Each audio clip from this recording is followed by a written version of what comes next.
Dr. Jones, it's great to have you here. I'm so excited to understand a little bit more about ghosting. Yeah. And so if you don't mind introducing yourself. Absolutely. So I'm Dr. Daniel Jones. I'm an associate professor at the University of Nevada, Reno. I'm in the management program, but I also have a core appointment in the interdisciplinary social psychology program as well.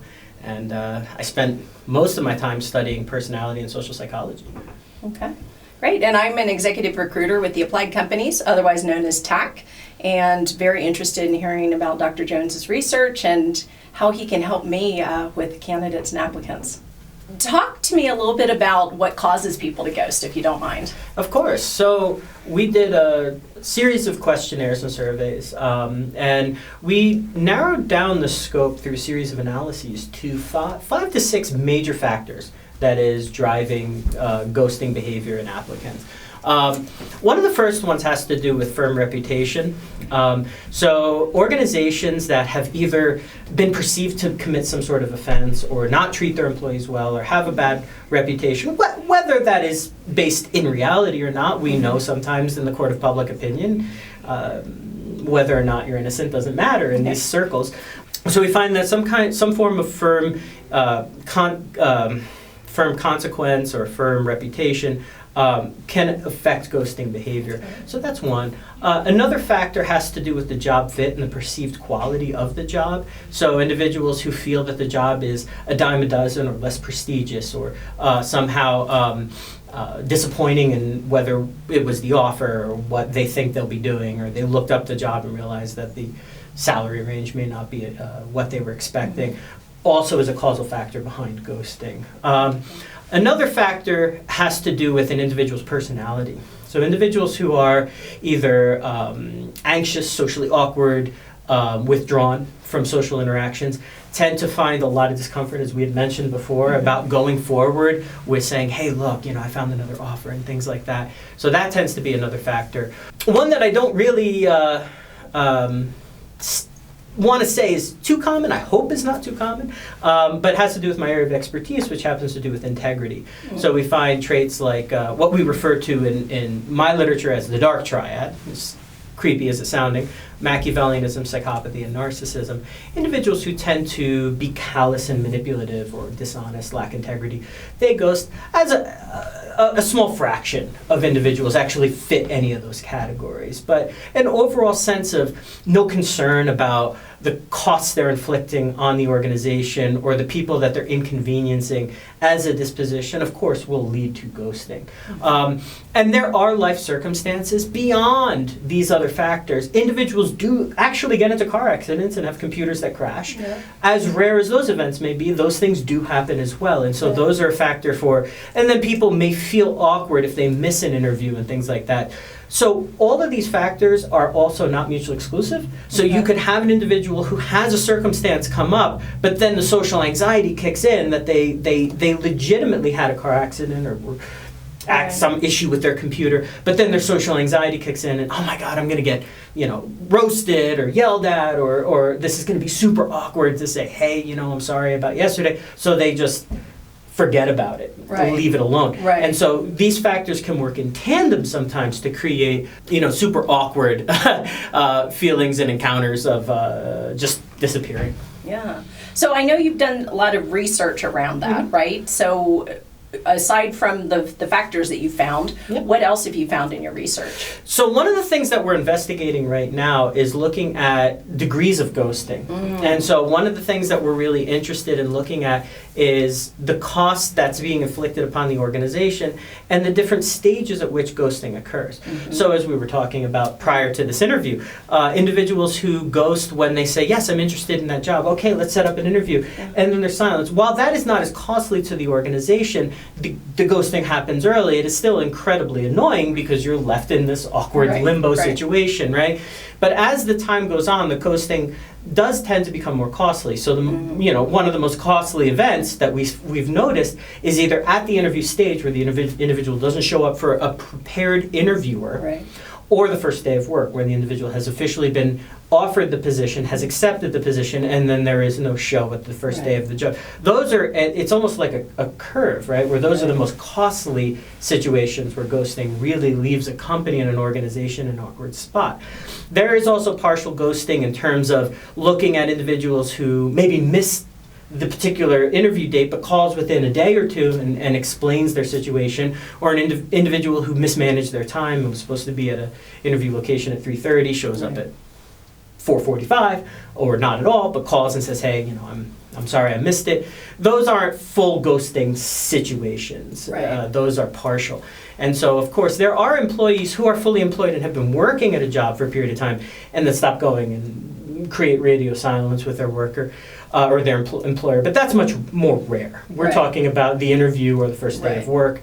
So we're trying to look at different factors, ultimately, that can interact with each other. So, for example, we're looking at how to tailor recruitment specifically, and then looking at whether or not individual companies that are recruiting these applicants, maybe a delay in application or delay in responding to the applicant, or an immediate response to the applicant. What we do know is that these firms that have a reputation for not getting back to the applicant right away, or they say we'll get to you by Friday, and Friday comes and goes, that emboldens applicants to ghost. Right, so if they feel there is a reciprocity that has been violated, they are more likely to ghost, and that's one of the factors that we're looking at as well. So one of the things we plan on doing in the future is investigating these timing factors and things like that, because we know from very classic experimental research in social psychology, like cognitive dissonance, the more an applicant invests in a particular opportunity, the more likely they are to follow through with that opportunity and stay committed to that opportunity.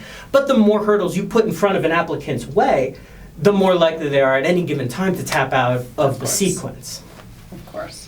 Yeah, so that's the research that you're working on right now? Right now, that's what we're doing. And we're doing some collaboration with you on Absolutely. that, right? So, yeah, I want to say, working with the Applied company has been fantastic, and you guys really have positioned yourselves as a leader in dealing with this ghosting phenomenon head on through the collaboration with UNR. So, yeah, we're excited as much as you are for this collaborative opportunity and working with you on these topics. Yeah. So, I guess, as a recruiter and speaking for other recruiters, I'd like to know what I can do. I understand that I can't show up at someone's house and bring them in and do all those sorts of things. But that would be ill-advised. What are some things that I could do to mitigate this a little bit? Absolutely. Well, the first thing I want to say is, for all of you out there listening to this, there's a certain percentage of ghosting that is going to happen. Our culture has shifted, our social norms have shifted, and the zeitgeist has shifted. So the carpet has, the curtain of Oz, rather, has somewhat been revealed, and individuals feel more emboldened to ghost. So there's a certain level of, whether it be a lack of integrity or perceived social norms, that you are going to experience, irrespective of how prestigious, how good your culture is, how well led and organized and run your company is. You are going to get a certain level of ghosting now. The genie is unfortunately out of that bottle. However, there are things that companies, based on the weaknesses or perceived weaknesses they may have in their recruiting tactics, that they can do to compensate for these types of ghosting things, to mitigate. And from this, I would like to draw from the psychological literature of persuasion. Okay.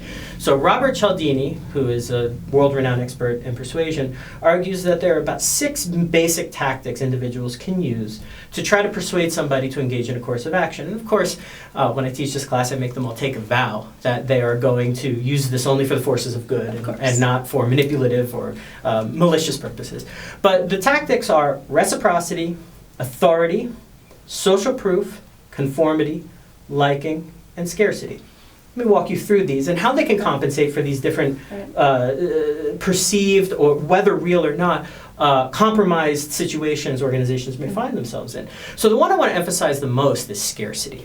So scarcity as a persuasion tactic really emphasizes, look, this is a limited time opportunity. You've been given something really, a golden opportunity, you've been given something really valuable, and there is an expiration date on it. So individuals who are recruiting, especially to cut off the pass at individuals who perceive a boomerang opportunity with an organization, to say, look, we're offering you this now. This is not going to be here forever. Okay, so that's one really key thing. Okay. Another key thing, especially for organizations that are selective or did receive a large number of applicants in desirable positions, let the applicants know that. So you were selected out of 350 potential applicants. You're one of just several we're going to interview. And this congratulations on making it this far. Individuals will often perceive that to be something that builds their status, builds their self-esteem, and builds their eagerness to pursue this very, very perceived valuable opportunity. Another key factor that I think organizations sometimes miss is a sense of reciprocity. Now, we have to be cautious here because there is a knife's edge walking between applicant empowerment and applicant reinforcement. Okay, so an organization that comes across as desperate or needy often will empower the applicant to perceive that this is really optional. This opportunity will be here in the future, or similar opportunities will emerge very soon if an organization is too eager. I mean, again, I hate to bring it back to dating, but if you have an individual who meets somebody at a particular time and then you get a text the next morning saying, hey, when do you want to meet up? Let's go date? The perception is one of desperation. The perception is one of over-eagerness. And there's a little more commitment here than I'm ready for. I just met you last night. So organizations may struggle with similar balance. You don't want to put off an applicant, an interview, or an engagement with an organization or with an applicant too long because that may be perceived as a lack of interest. But an over-eagerness or bending over backwards to accommodate an applicant may also compromise the credibility of an organization that's trying to prevent these ghosting behaviors. So it is a knife's edge. One of the types of research we did, which I thought was really interesting, was looking at minor sacrifice signals to the applicant that we're invested in you, but this is a limited time. So what we did was we gave applicants or participants scenarios. We said, imagine you go out on an interview dinner and you go over budget. And we give them one of three scenarios, and everybody was assigned to just one randomly. The first one was the boss pulls out his personal credit card and says, I'll get it, don't worry about it. Second condition, boss says, I'll sign a memo of waiver, don't worry, it'll be covered. Third one is, you're on your own. You got to pay for that overage on this interview.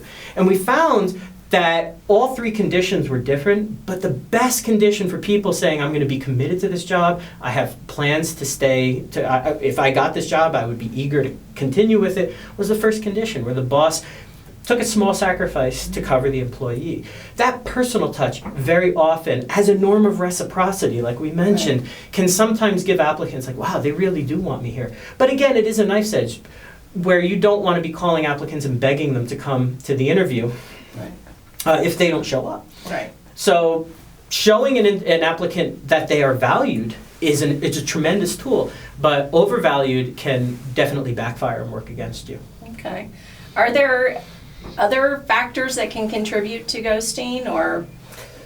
Yeah, I think there's a lot that has to do with individuals' social circles as well. If we know somebody who's ghosted, and I give you the scenario of two folks chatting at a coffee shop, and the one gentleman says, I have this job interview lined up at 3:30 tomorrow, but I also have a date that might run over. And depending on our social environment and who we keep company with, that individual may say, the jobs come and go, that woman could be your future, as opposed to, you should take that job interview seriously. So be mindful of social, the company you keep, because encouraging people to neglect their basic responsibilities is a social as much as an individualized thing. And the other thing I would say too, along those lines of what causes people to ghost, miscellaneous factors, really has to do with how an organization approaches their reputation, right? So we know with things like Yelp and Glassdoor, and we're seeing more and more transparency. With those opportunities for transparency, however, there comes the opportunity for sabotage. So there are organizations that deserve a bad reputation and need to flip that script and turn things around. And there are other organizations that maybe turned down an applicant or had a soured worker and unfairly were taken to task on the internet. So companies need to guard that reputation and make sure that they give the experience to their workers of you're valued, and that eventually does spread. It's a small world, and it's a small world from both perspectives. Applicants who ghost, you are going to eventually build a reputation where people don't want to offer you job opportunities, even prestigious ones, because you have a sullied reputation. And organizations need to understand that works both ways. So an organization that has a reputation for poor worker treatment or poor worker climate is also eventually going to struggle with reputational concerns as well. So it's never too late to start and try to build that reputation again and try to do a reboot, but those reputations have to be managed. Yeah, okay. Is there anything else that you can add, or some, something for, I don't know, some good takeaways that if somebody was, Absolutely. So a couple of things that I'd like to highlight is some of the research we're doing right now with the Applied Company.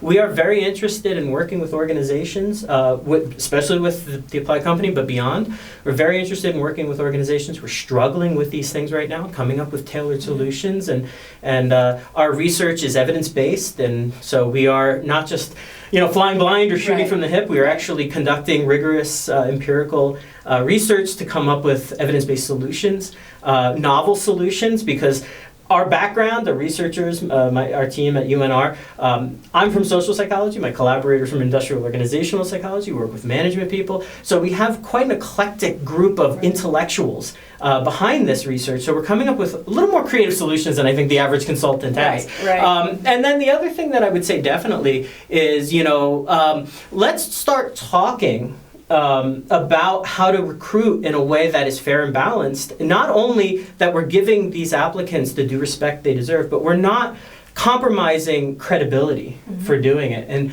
how to do that exactly is research that we're working on right now. But I'd say the big things for you folks that are dealing with ghosting issues right now is to guard that reputation. Make sure that the fit and the job workers realize this is a temporary opportunity and it is a prestigious opportunity and they should take it seriously.